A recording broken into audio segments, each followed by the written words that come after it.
Hay un lunes específico que cambió la forma en que millones de personas se relacionan con la música. No fue el lanzamiento de ningún álbum, tampoco un concierto, fue el lunes 20 de julio del 2015.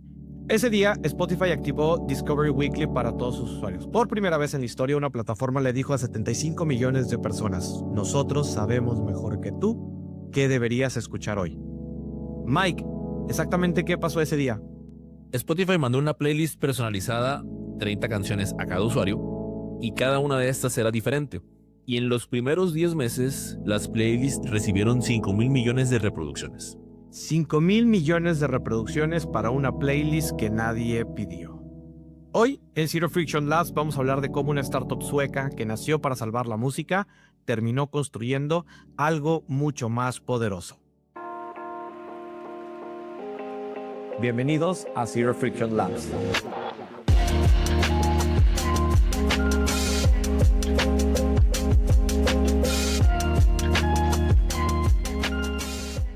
Soy Raúl y este es Mike y esto es Zero Friction Labs, el podcast donde analizamos cómo las empresas que eliminan fricción terminan rediseñando industrias completas. En el primer episodio ya platicamos acerca de Blockbuster, una empresa que convirtió la fricción en su principal modelo de negocio. En el segundo, de MrBeast, alguien que eliminó la fricción entre ganar dinero y reinvertirlo. Hoy, el caso es de Spotify, y la pregunta central no es cómo consiguieron 675 millones de usuarios. La pregunta es, ¿cuándo dejó de ser una plataforma de música y se convirtió en algo diferente? ¿Cuándo crees que pasó ese momento? Pues creo que exactamente, o por ahí del 2014, cuando compraron The Economist. Pero para entender por qué, tenemos que empezar mucho más atrás, específicamente 15 años atrás. Raúl, antes de entrar al caso y empezar a desarrollarlo, ¿cómo te encuentras en la música esta semana? ¿Qué andas escuchando?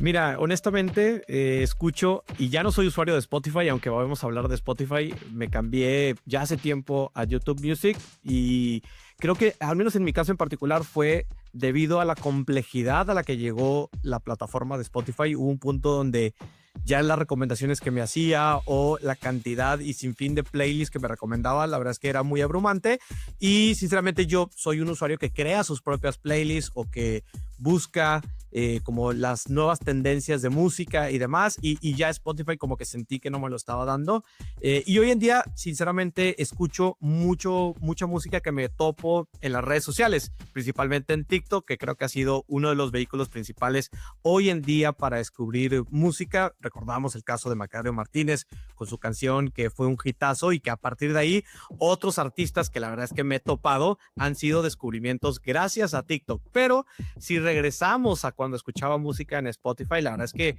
sí daba un poco de miedo y me daba un poco de vértigo pensar que Spotify me estaba recomendando cosas que sí me gustaban o que me empezaron a gustar. Entonces eso da un poco de miedo y no sé, la verdad es que ya no sé si la música que me recomendaba Spotify en su momento era algo que yo elegiría o más bien que así como sucede en la industria actual de la música, que te ponen una canción en la radio una y otra vez, hace que eventualmente te guste esa canción.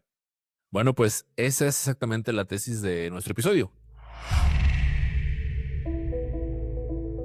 Y no es menor, en el momento en que ya no puedes distinguir si eso que estás escuchando es porque realmente te gusta o porque alguien diseñó maquiavélicamente el hecho de que ahora te empezara a gustar, ahí es donde hablamos de cuando la plataforma ganó algo más que solo tu tiempo y tu atención, pues ya se ganó incluso algo que podríamos denominarle tu identidad auditiva.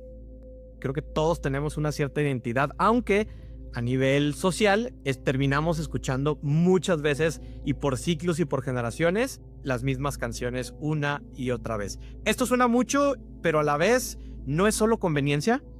Esa es la pregunta que vamos a responder hoy. Vámonos a la caja negra y empecemos por el principio. En 1999, un chico de 19 años llamado Sean Fanning lanza Napster desde su cuarto universitario. La idea es simple: conectar los discos duros de millones de personas para que compartan música entre sí. Napster pasó de 0 a 80 millones de usuarios en aproximadamente 18 meses, es decir, de junio de 1999 a diciembre del 2000.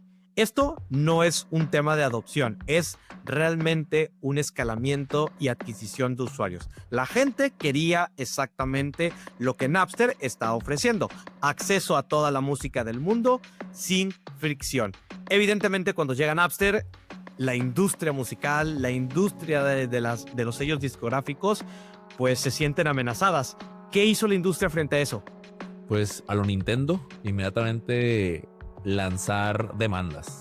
En este caso, las grandes discográficas como las que ya mencionaste, Sony, Universal, Warner, llevaron a Napster a juicio por violación masiva de derechos de autor y pues con todas las ventajas y los 1000 abogados la ganaron. Pero no ganaron el argumento, porque mientras estaban enjuiciando a Napster, a la par comenzaban a aparecer otras variantes como lo son o lo fueron Kazaa, Limewire y The Pirate Bay. La gente no quería dejar de tener acceso libre a la música y lo que terminaban encontrando eran nuevos caminos para llegar a ella. Para poner un poco de contexto, los ingresos globales de la música en ese entonces eran alrededor de 25.2 mil millones de dólares en 1999 y llegaron a ser en 2006 una caída del 23%. Y llegaron los ingresos hasta 19.4 mil millones. En tan solo 7 años redujeron los ingresos en la industria de la música a manera global un 23%.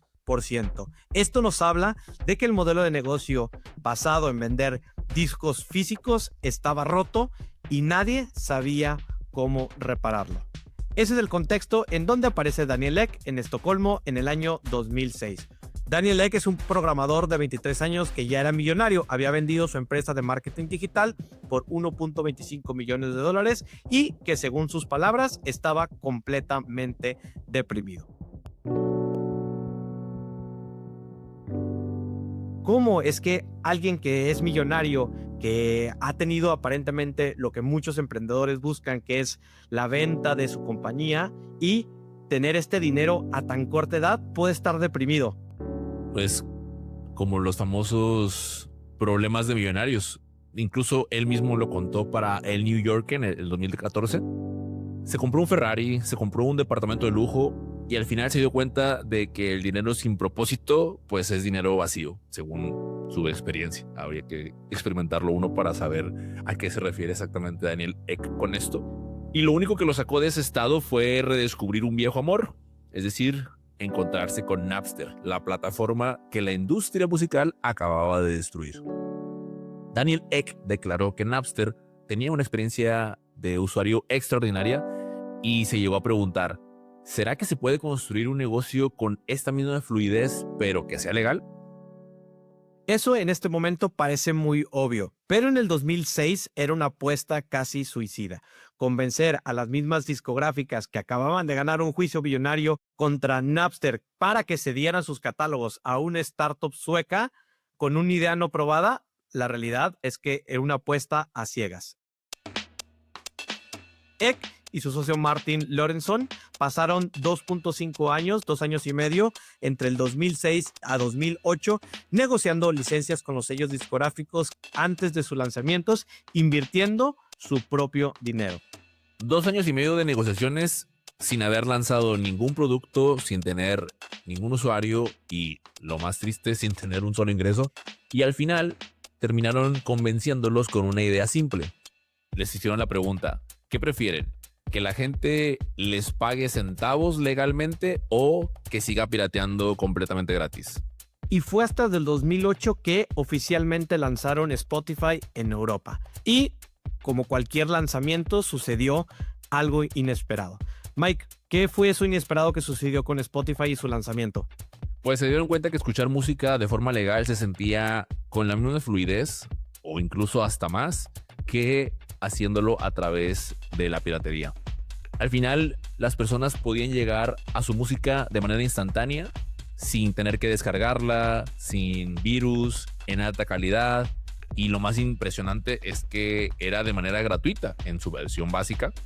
por primera vez, la fricción del camino legal era menor que la del camino ilegal.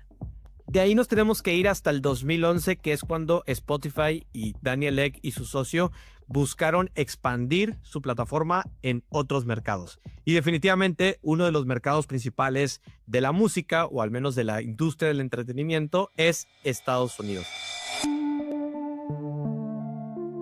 Spotify llega en el 2011 a Estados Unidos con la ayuda de un viejo conocido, Sean Parker, el cofundador de Napster, que además de ser inversionista o buscar ser uno de los inversionistas en Spotify, había sido uno de los presidentes de Spotify. El mismo hombre que había destruido la industria ahora buscaba ayudar a reconstruirla.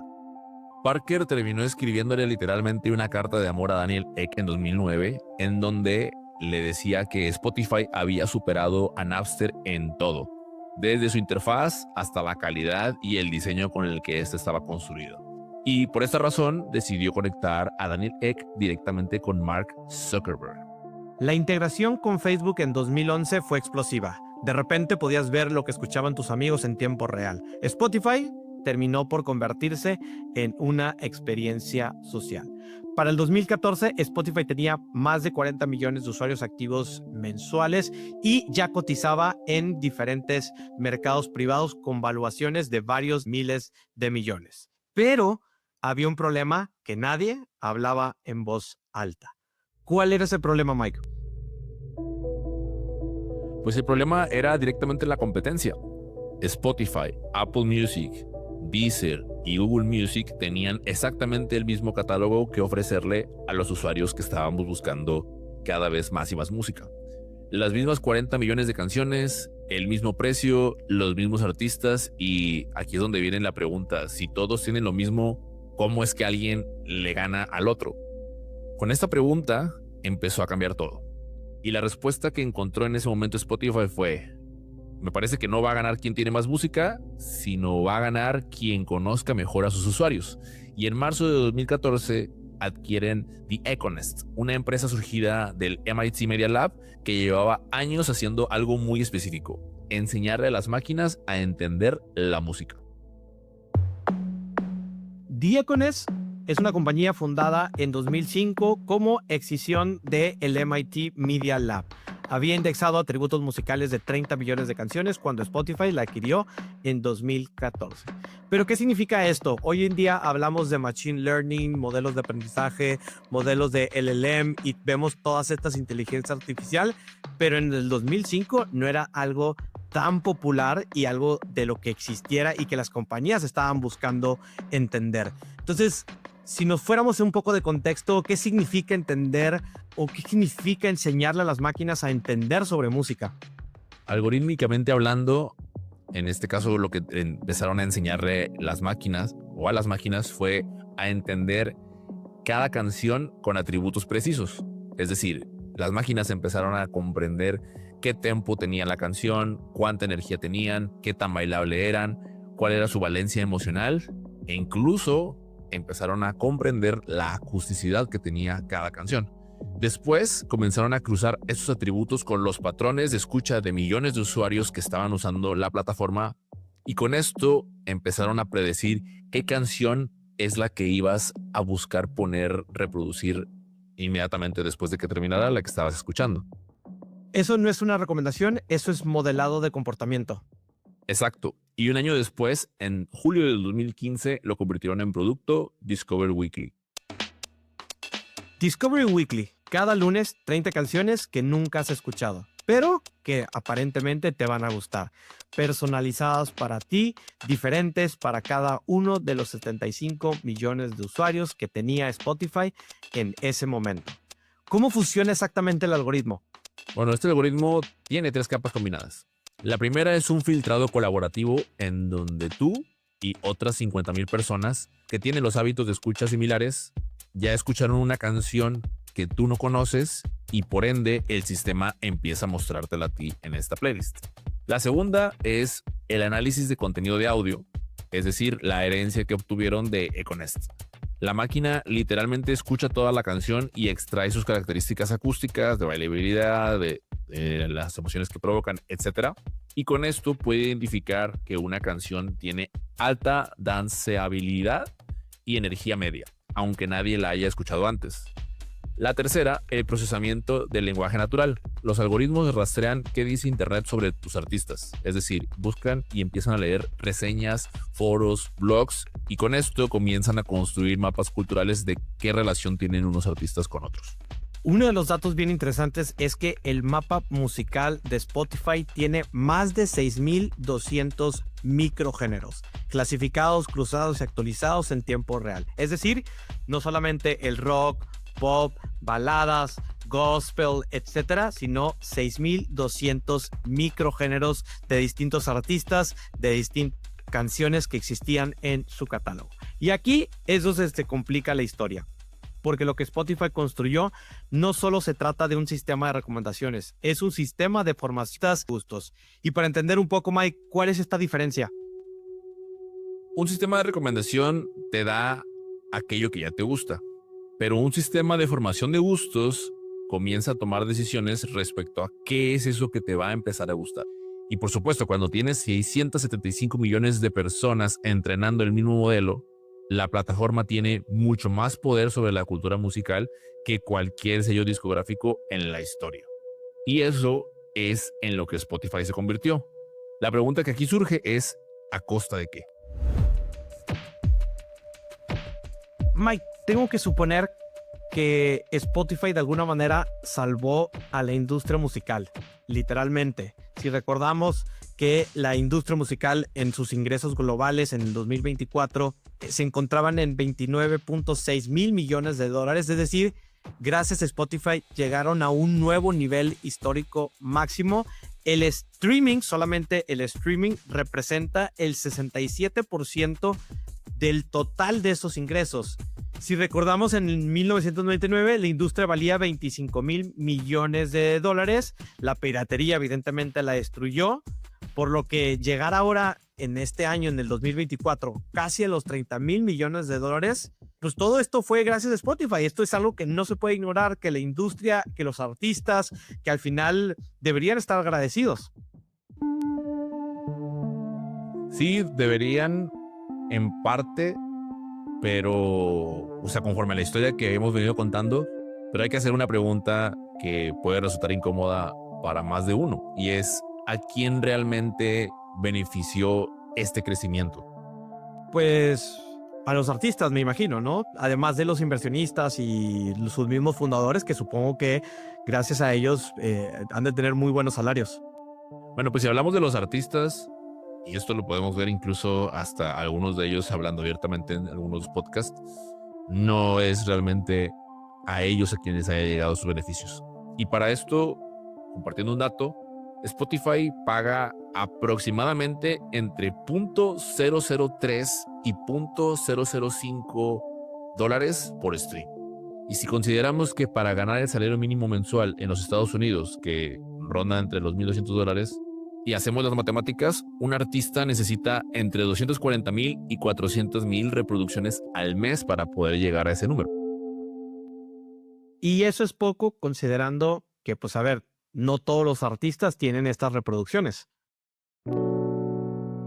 Es devastador si no eres o no perteneces a la lista de los 50,000 artistas más escuchados del planeta. Y mientras tanto, los tres grandes sellos, Universal, Sony y Warner, que controlaban ya el 90% del catálogo cuando Spotify empezó a negociar, resultan los principales beneficiarios del modelo de negocio actual. Entonces, Spotify fue un rescate para la industria, pero no lo para los artistas. De manera más precisa, fue un rescate para el negocio de la música como un activo financiero. Para los artistas independientes, en la mayoría de los casos, la situación terminó empeorando porque el streaming destruyó el modelo de ventas de álbums sin reemplazarnos con algo que tuviese o les diera un ingreso equivalente. Spotify no se quedó parado y buscó incursionar, además de la industria de la música, en otros aspectos del audio. Y es así como llegaron al podcast. Spotify invirtió miles de millones en podcasting precisamente porque vio que el audio podía ser algo más. Si recordamos, Joe Rogan tuvo su primer contrato que valía más de $200 millones para hacerse exclusivo de Spotify y dejar YouTube. Y tuvo una renovación de contrato en el 2024 que valía hasta $250 millones. Ese es el ejemplo de la ironía máxima, porque el modelo de exclusividad de podcast en el que Spotify apostó previo a la pandemia en el 2019 y terminó durando hasta el 2022, que lo vimos reflejado en la compra de diversos, no solamente de los derechos de exclusividad de Rogan, sino también en la compra de empresas productoras como Gimlet o otras productoras que tenían varios programas como The Ringer, terminó por fracasar y en 2023 terminaron despidiendo al 17% de todos sus empleados, cerrando estudios de podcast que habían comprado y en el caso específico del que ya mencionaste de Joe Rogan, pues cediéndole ya más bien a que regresara como estaba antes, es decir, dejando de ser exclusivo. Casi 20 años después, a pesar de que Spotify tiene 675 millones de usuarios, este fue su primer año rentable.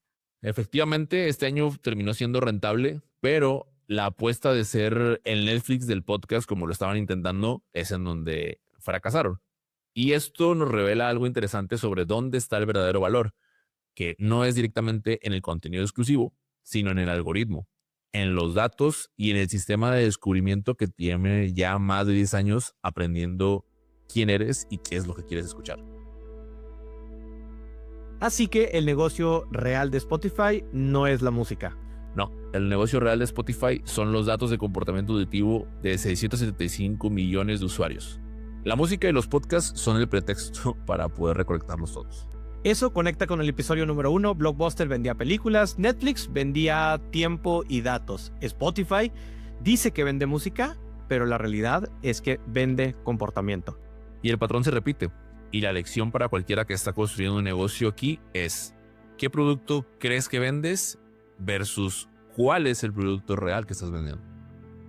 Y bueno, Raúl, antes de cerrar, me gustaría preguntarte cuál es la lección del episodio para alguien que no está en la industria de la música. Yo diría 3 cosas concretas. Primero, Spotify no venció a la piratería con leyes, más bien buscaron la manera de cómo mejorar la experiencia. Si tienes un modelo de negocio que compite con algo gratuito o más cómodo, la única salida es ser más fluido. La número 2 es que el momento en que Spotify compró The Echo Nest en 2014 fue uno de los momentos clave en que decidió cuál era su negocio real, que no es el contenido, son los datos de comportamiento alrededor del contenido. Entonces, pregunta para toda la audiencia es: ¿tienes claridad de cuál es el negocio real en el que estás? Y por último, el punto número 3, el algoritmo de Spotify no solo predice qué vas a escuchar, empieza a decidir qué música existe culturalmente. Cuando diseñas un sistema de cero fricción basado en el usuario, ten cuidado porque seguramente estás diseñando qué ven, qué escuchan o qué piensan de tu producto o de tu servicio. Mike, ¿a quién le habla directamente esta lección? A cualquier líder que tiene un producto de contenido, llámese curso, llámese podcast, newsletter o incluso una comunidad de WhatsApp, y no ha separado aún la pregunta ¿cuántas personas me ven? De la pregunta ¿qué estoy aprendiendo sobre las personas que me están viendo? Y esta segunda pregunta está más relacionada a tu negocio. Y si quieres explorar esta pregunta aplicada a tu propio sistema de contenido, Raúl y yo hacemos sesiones de auditoría de podcast. En 45 minutos analizamos qué está generando la fricción en tu proceso y qué dato estás dejando de capturar. El enlace para poder agendar una reunión con nosotros la encuentras en la descripción del episodio. Nos escuchamos pronto en un siguiente episodio y esto fue Zero Friction Labs.